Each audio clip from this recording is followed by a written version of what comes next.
Good morning बच्चों। अब अपन पढ़ेंगे व्याख्यान नंबर 6 पढ़ेंगे आज। व्याख्यान नंबर 5 में पढ़ा अपन ने, 5 तक पढ़ा। कुछ परिभाषाएं जिसमें स्वर, नाद और ठाट, कई चीजें सी पढ़ी अपन ने। तान, आलाप, गमक,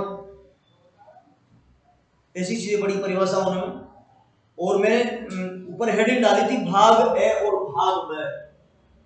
तो जो अध्याय नंबर 1 है 12वीं क्लास के अंदर, भाग अ में परिभाषाएं थी और भाग ब के अंदर यानी सेकंड भाग में जो है ये थे कि भारत में प्रचलित संगीत पद्धतियां, कि भारत में मुख्य रूप से कितनी संगीत पद्धतियां प्रचलित है उनके बारे में आज हम पढ़ेंगे।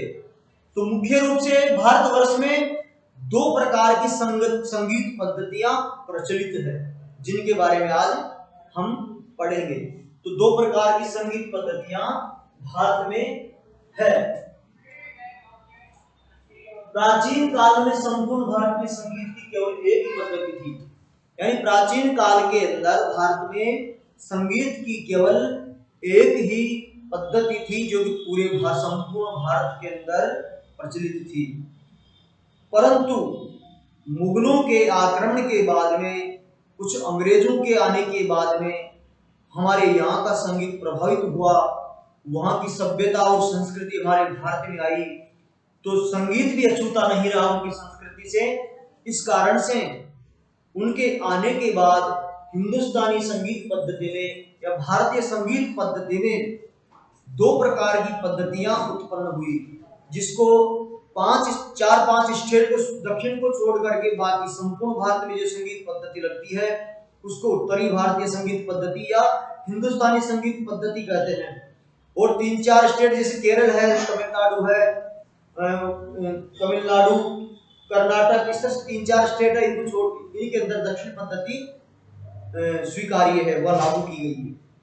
तो इस प्रकार से संगीत में 2 प्रकार की पद्धतियां पाई जाती हैं। प्राचीन काल में संपूर्ण भारत में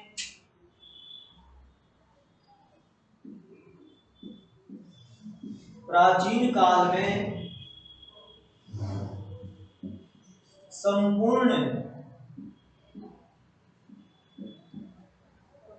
भारत में प्राचीन काल में संपूर्ण भारत में संगीत की केवल एक पद्धति थी। संगीत की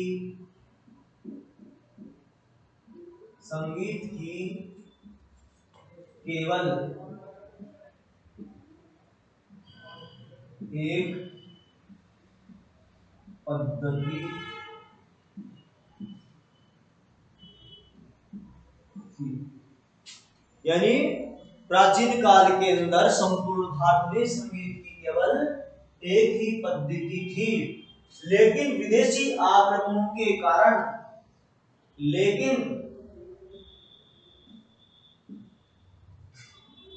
विदेशी आक्रमणों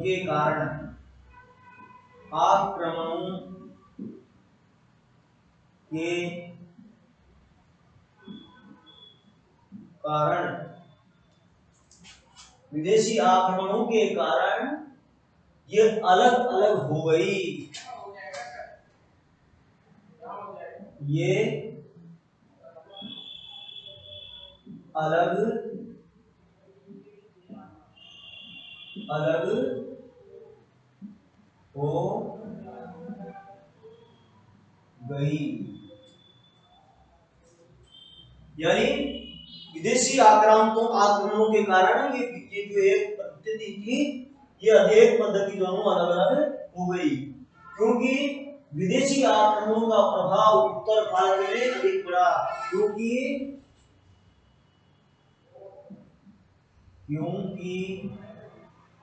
विदेशी आक्रमणों का प्रभाव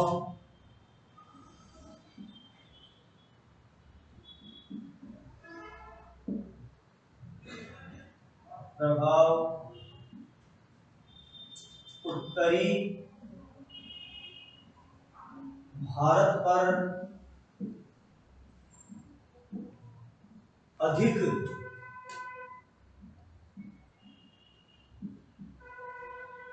पड़ा।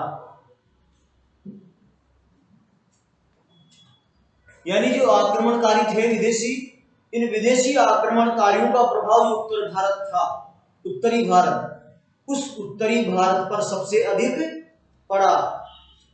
इसी कारण से उत्तरी भारत का संगीत जो है प्रभावित हुआ।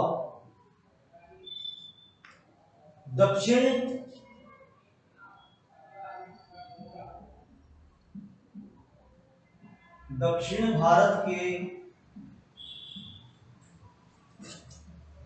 संगीत पर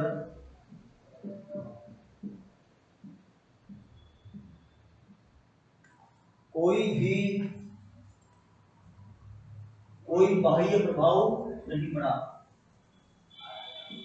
कोई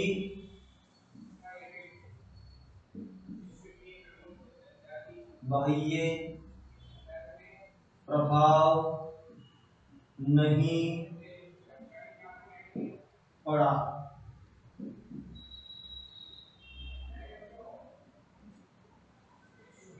यानी जो विदेशी आक्रमणकारी थे, इन आक्रमणकारियों का भारत की विदेशी संस्कृति, इसका प्रभाव और संगीत पे, संस्कृति पे, दोनों पे उत्तरी भारत में पड़ा। दक्षिण भारत में इसका कोई प्रभाव, इसका कोई असर नहीं पड़ा। इसी कारण से जो प्राचीन संगीत था दक्षिण का, वो वैसा का वैसा परिवर्तन हुआ, चेंजेस हुए, तो केवल उत्तरी भारत के संगीत में ही हुआ और दो पद्धतियां विकसित हो गई। अतः वहां का संगीत अपरिवर्तित रहा। अतः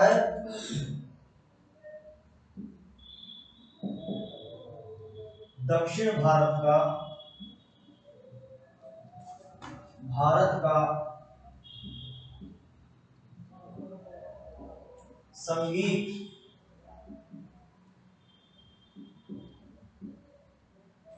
अपरिवर्तित रहा।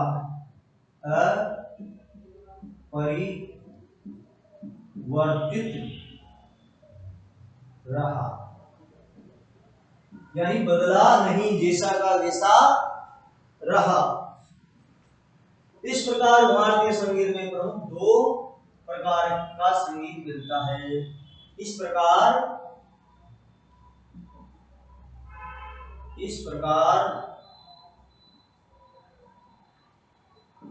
भारत में दो प्रकार का संगीत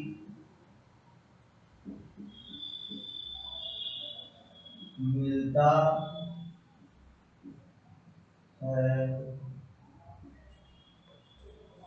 इस प्रकार से भारत में दो प्रकार का संगीत मिलता है।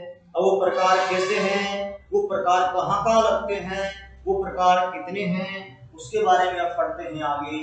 ये प्रकार कहाँ कहाँ मिलते हैं, किस रूप में मिलते हैं, उनका नाम क्या है, इसके विषय में अपन आगे पढ़ेंगे।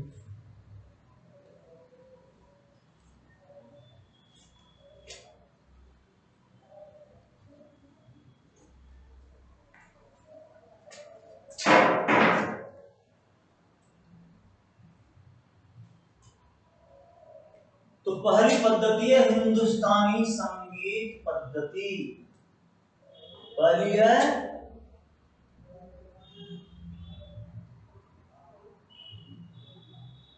हिंदुस्तानी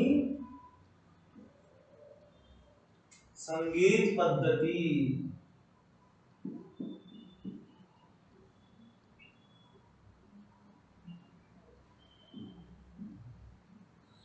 इसका दूसरा नाम है उत्तर भारतीय संगीत पद्धति।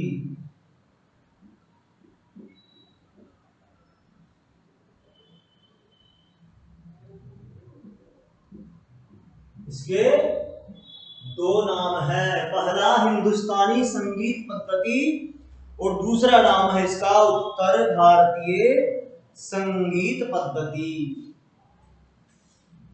तो ये कहां कहां होती है? ये संगीत पद्धति यह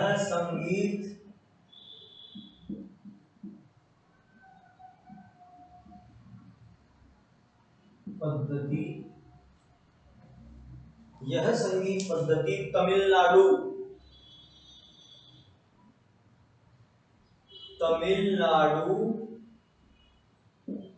दूसरा है कर्नाटक,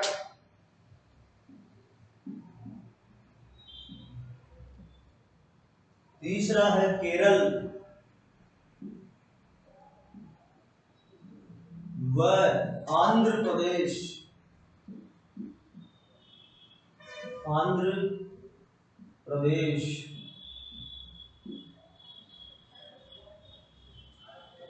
यानी तमिलनाडु, कर्नाटक, केरल व आंध्र प्रदेश को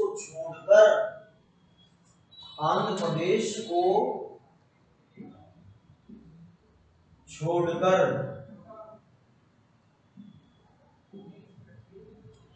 संपूर्ण भारत में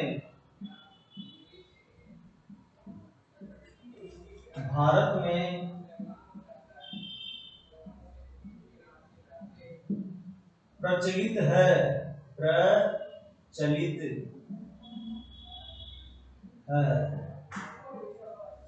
यानी संपूर्ण भारत में प्रचलित है। किस किस को छोड़ के? तमिलनाडु, कर्नाटक, केरल व आंध्र प्रदेश को छोड़कर के जितने भी राज्य हैं देश के, संपूर्ण भारत के अंदर हिंदुस्तानी संगीत पद्धति और उत्तर भारतीय संगीत पद्धति प्रचलित है। ये पहली संगीत पद्धति थी। दूसरी संगीत पद्धति है कर्नाटक संगीत पद्धति।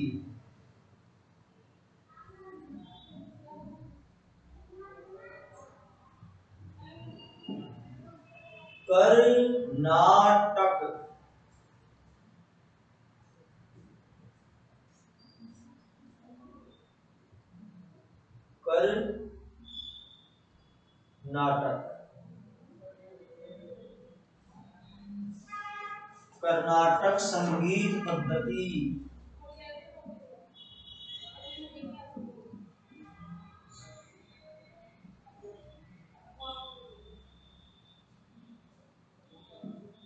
इसको क्या कहेंगे? कर्नाटक संगीत पद्धति। इसका दूसरा नाम है दक्षिण भारतीय संगीत पद्धति। दक्षिण भारतीय संगीत पद्धति, ये इसका दूसरा नाम है। पहली वाली थी हिंदुस्तानी संगीत पद्धति, जिसका दूसरा नाम था उत्तर भारतीय संगीत पद्धति। दूसरी संगीत पद्धति है कर्नाटक संगीत पद्धति, इसका दूसरा नाम है दक्षिण भारतीय संगीत पद्धति। यह पद्धति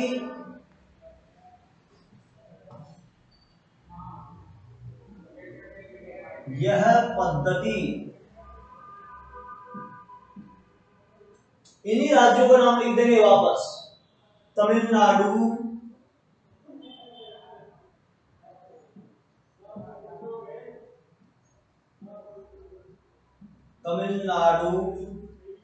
कर्नाटक,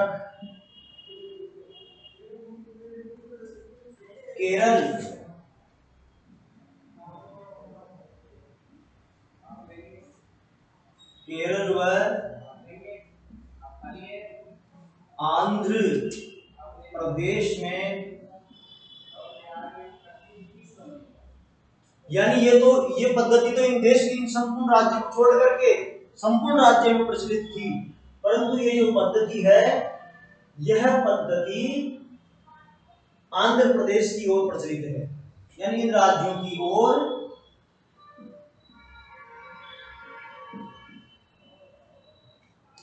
प्रचलित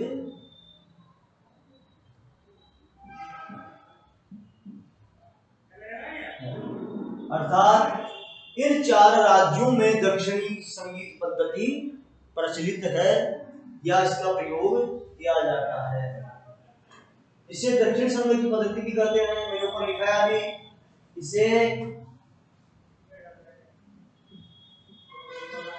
इसे दक्षिण भारतीय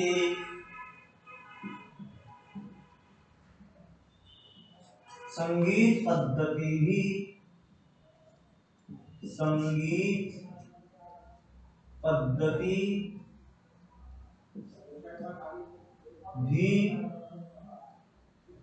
कहते हैं।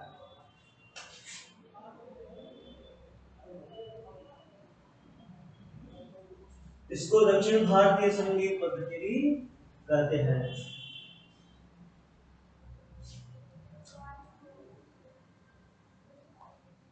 आगे लिखेंगे दूसरा पॉइंट,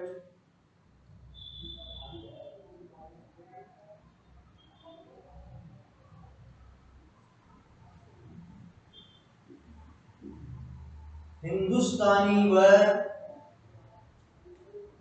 कर्नाटकी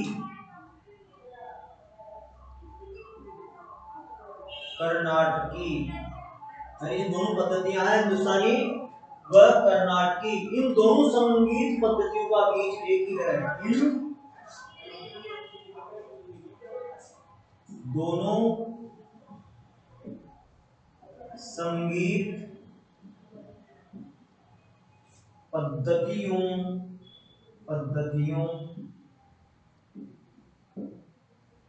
का बीज एक ही है। यानी संगीत पद्धतियां मत और मतानुसार अलग हो सकती है, परंतु इन दोनों संगीत पद्धतियों का जो बीज है, मेन मूल है, जो मूल जड़ है, वो एक ही है। परंतु दोनों एक दूसरे से स्वतंत्र है। बीज होने के कारण भी दोनों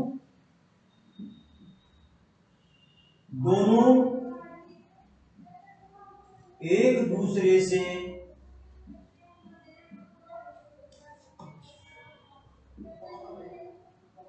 स्वतंत्र है।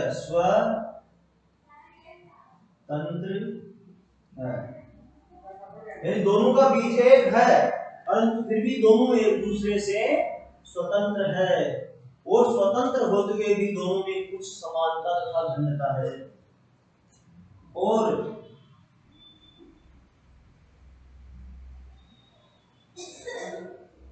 स्वतंत्र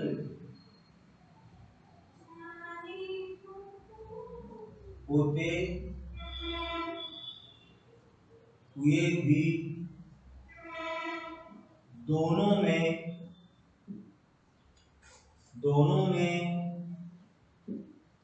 समानता तथा भिन्नता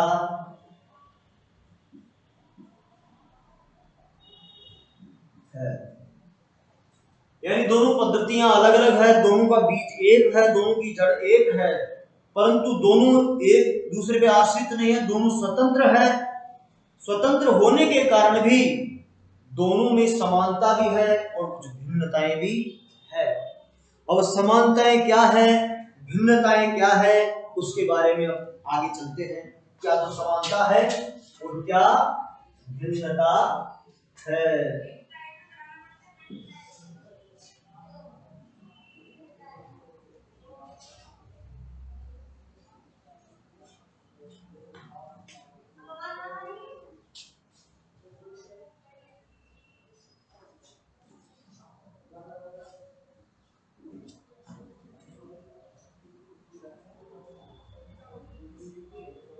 अब समानता और भिन्नता जानने के लिए पहले उन चीजों को जानना जरूरी है।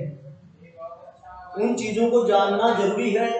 राम कौन है और श्याम कौन है, उनकी विशेषता क्या है, दोनों में समान विचार क्या है, उन दोनों में भिन्नता क्या है, ये जानने से पहले राम और श्याम को जानना बहुत जरूरी है कि राम कौन है, श्याम कौन है। तो ये तो अपन ने नॉर्मल परिभाषा पढ़ी है संगीत की, किसकी, उत्तर भारतीय की और दक्षिण भारतीय की, कि यही या तो उत्तर भारतीय संगीत लगता है और या इस स्टेट में दक्षिण भारतीय संगीत लगता है। अब उत्तर भारतीय संगीत क्या है और दक्षिण भारतीय संगीत क्या है, इसके बारे में हम पढ़ेंगे। ये पढ़ने के बाद, इनके बारे में जानने के बाद फिर भिन्नता और समानता बाद में देखेंगे, पहले इनके बारे में जान लेते हैं। तो सबसे पहला है हिंदुस्तानी संगीत।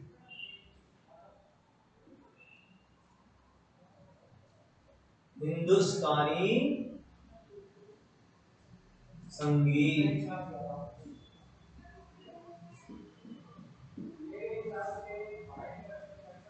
ये हिंदुस्तानी संगीत है। अब इनकी पहली विशेषता क्या है, हिंदुस्तानी संगीत स्वर प्रधान होता है। हिंदुस्तानी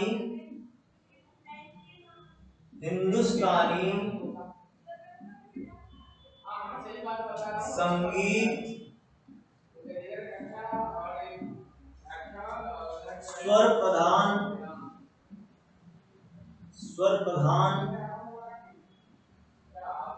होता है।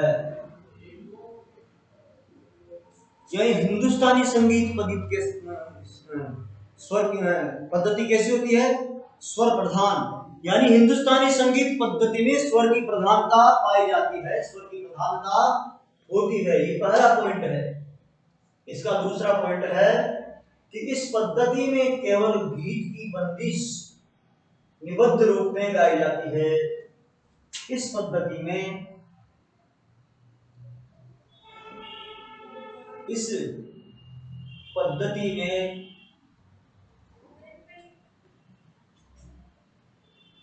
मैं थोड़ा इसको एक ही बोर्ड पे लिख देता हूं अलग अलग।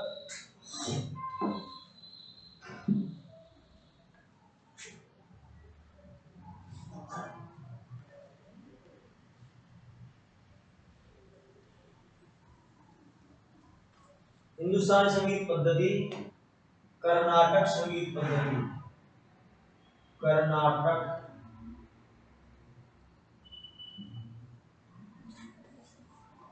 संगीत,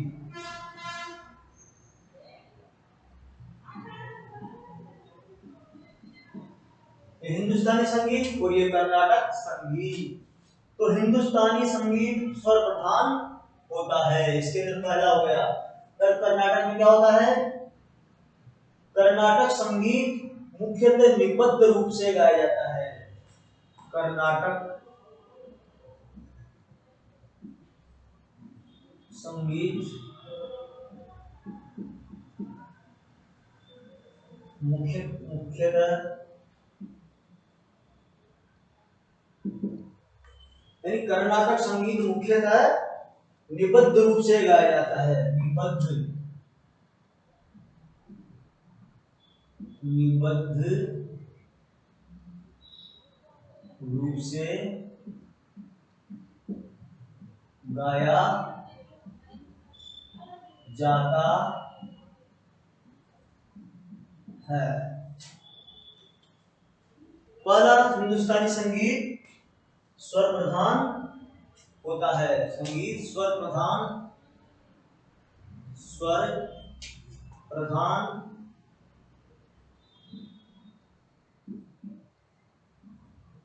होता है। ये मेन अस्तित्व है इसका। हिंदुस्तानी संगीत पद्धति स्वर प्रधान होता है। कर्नाटक संगीत मुख्यतः निबद्ध रूप से गाया जाता है। अब दूसरा इसमें है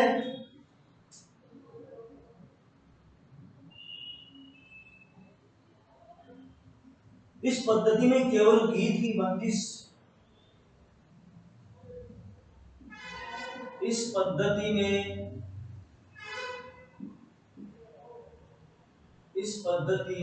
केवल गीत की बंदिश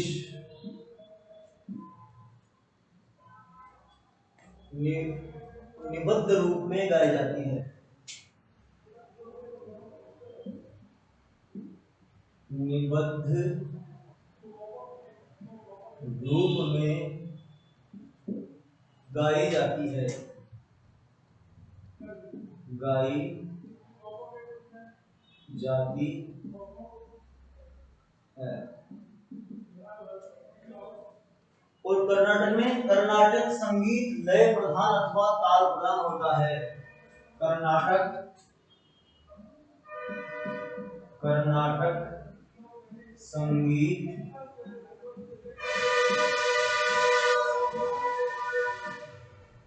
लय प्रधान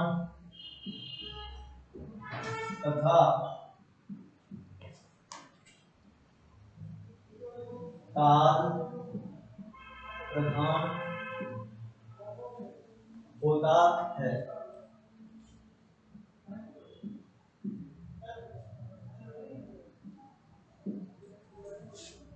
इन कर्नाटक संगीत लय प्रधान तथा ताल प्रधान होता है।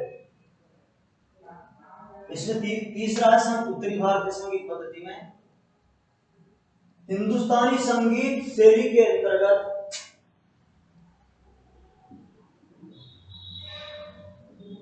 हिंदुस्तानी संगीत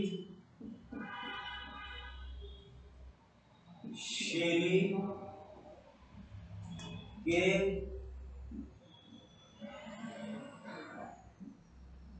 अंतर्गत हिंदुस्तानी संगीत शैली के अंतर्गत आलाप, बोलतान अथवा तान, आलाप,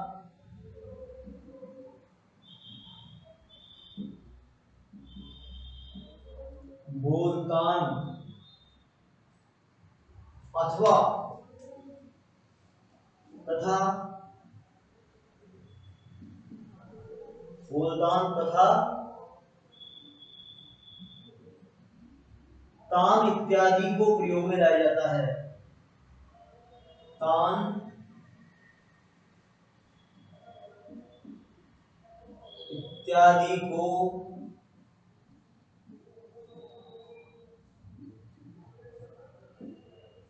प्रयोग में लाया जाता है।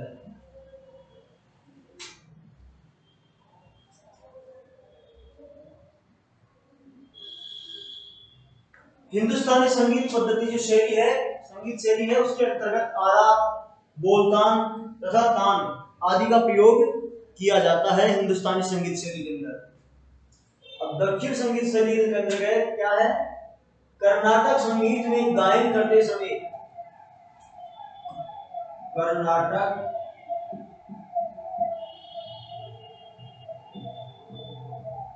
संगीत में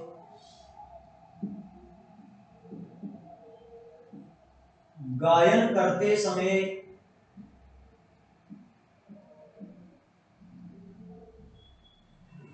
कर्नाटक संगीत में गायन करते समय केवल संगतियां, निरावल और सरगम, केवल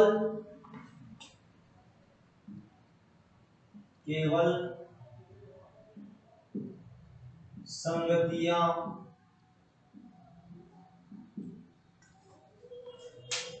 निरावल व सरगम, संगतियां, निरावल व सरगम का प्रयोग होता है। सरगम का प्रयोग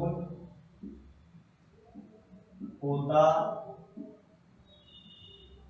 है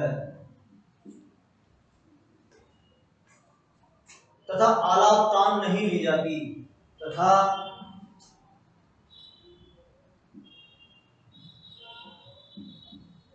आलाप,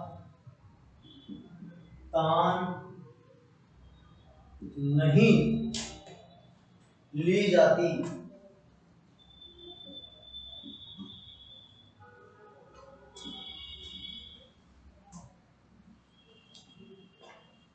नंबर 4,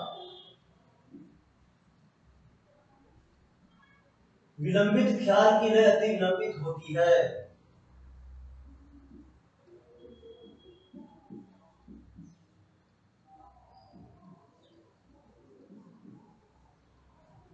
विलंबित ख्याल की लय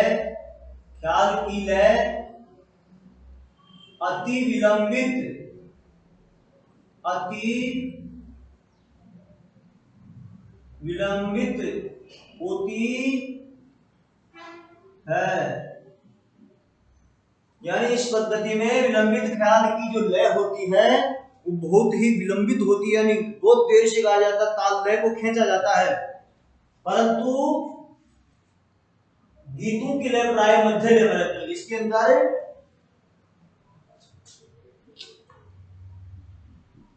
गीतों की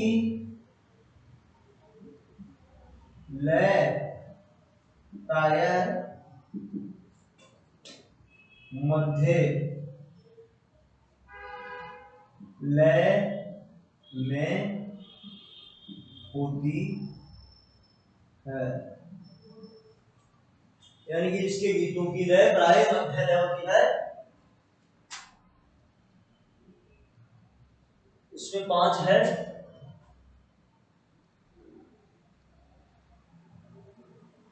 नंबर 5, इसका स्वरूप हिंदुस्तानी संगीत का स्वरूप अनिबद्ध होने के कारण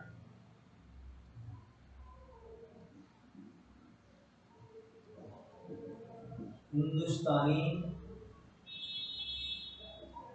संगीत का स्वरूप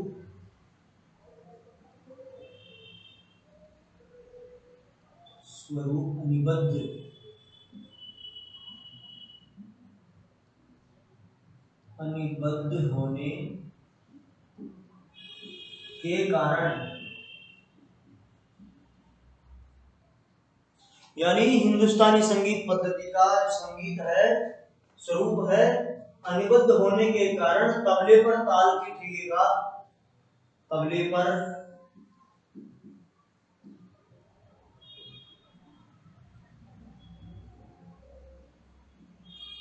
ताल के ठेके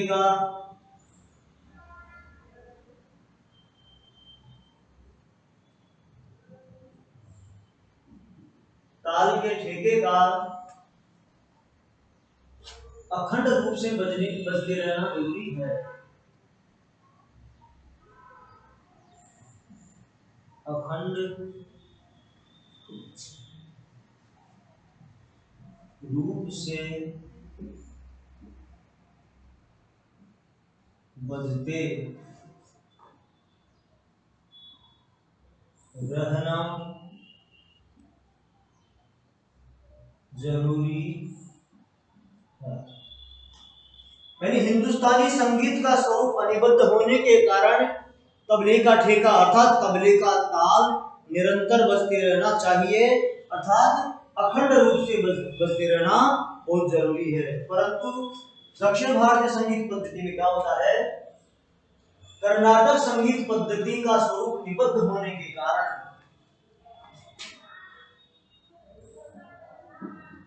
कर्नाटक संगीत का स्वरूप, यानी इसका तो था अनिबद्ध और इसका है निबद्ध होने के कारण कर्नाटक संगीत का स्वरूप निबद्ध होने के कारण मृदंग, इसके साथ में तबला बजता है उत्तर भारत के साथ में और दक्षिण भारत के साथ में मृदंग बजती है, के कारण मृदंगम पर इनकी ताल का उपयोग मृदंगम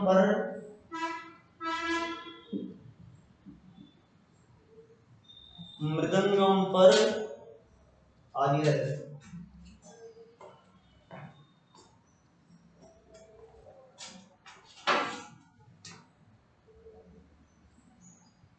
मृदंगम पर, मृदंगम इसके साथ में बजता है। मृदंगम पर इनकी ताल का उपयोग, मृदंगम पर इनकी ताल का उपयोग किया जाता है या होता है। संगीत का सौंदर्य बढ़ाने की दृष्टि से किया जाता है। संगीत का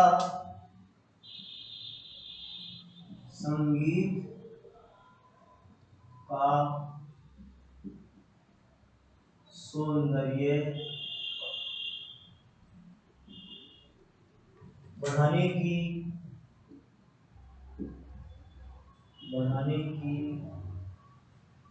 दृष्टि से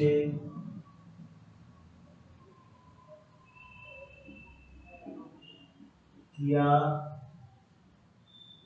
जाता है। यानी मृदंगम का जो उपयोग है उसकी सौंदर्य को बढ़ाने की दृष्टि से किया जाता है। और ठेका बंद होने पर भी गायन को कोई नुकसान नहीं पहुंचता है। और ठेका बंद होने पर, और ठेका बंद होने पर भी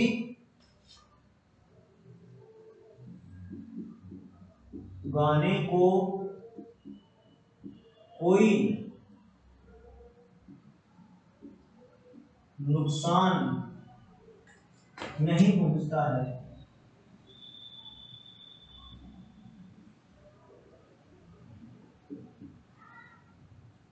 यह यानी ये 5 तरह की तो हो गई, एक और बच गई है इसमें विशेषता। ये अपनी अपनी विशेषता है और समानता और भिन्नता इनके बाद में पढ़ेंगे अपन। जिसकी विशेषता है, अपनी अपनी विशेषता इनकी, तो ये 5 विशेषता हो गई इनकी। अब छठी बताता हूं मैं आपको।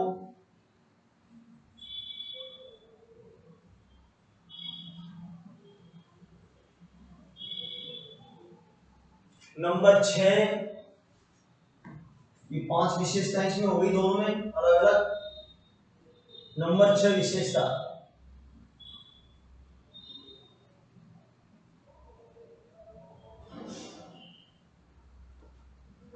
नंबर 6 में है, इस पद्धति में ध्रुपद धमार ख्याल, यानी हिंदुस्तान संगीत पद्धति में, इस पद्धति में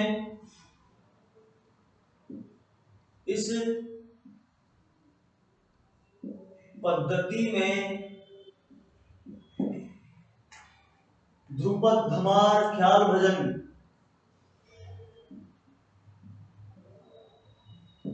धमार ख्याल भजन व ठुमरी, ये गायन के प्रकार है, इत्यादि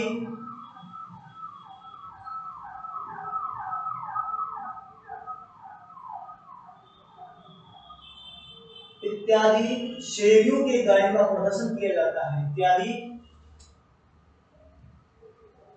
शैलियों के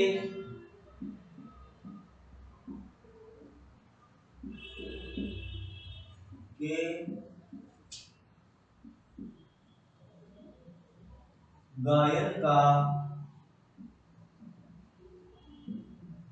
प्रयोग किया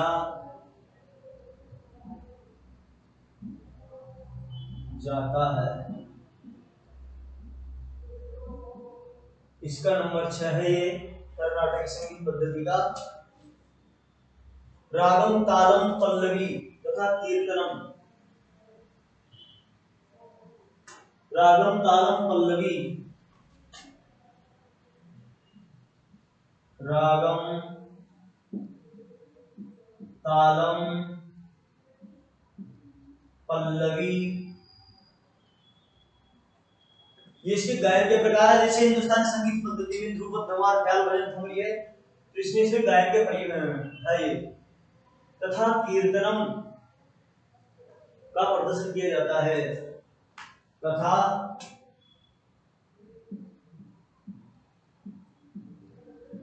कीर्तनम का प्रदर्शन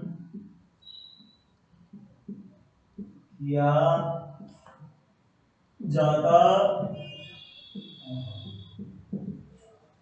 ये हो गई दो प्रकार की संगीत पद्धतियां, उत्तर भारतीय संगीत पद्धति और दक्षिण भारतीय संगीत पद्धति। दो पद्धति हमारे हिंदुस्तान में है। इन दोनों पद्धतियों में यानी केरल, कर्नाटक, तमिलनाडु, आंध्र प्रदेश व केरल को छोड़कर संपूर्ण भारत में जो लगती है वो उत्तर भारतीय संगीत पद्धति है। और इन जो 4 स्टेट के अंदर लगती है वो दक्षिण भारतीय संगीत पद्धति है। ये मैंने 6 विशेषताएं, अपनी अपनी विशेषताएं इनकी दोनों की ये विशेषताएं बताई है कि इसकी विशेषता क्या है और इसकी विशेषता क्या है। अब इनकी आगे का व्याख्यान नंबर 7 में पढ़ेंगे अपन कि इसके अंदर इन दोनों में क्या तो विशेषताएं होती है और दोनों में भिन्नताएं क्या होती है, वो व्याख्यान नंबर 7 में पढ़ेंगे। धन्यवाद।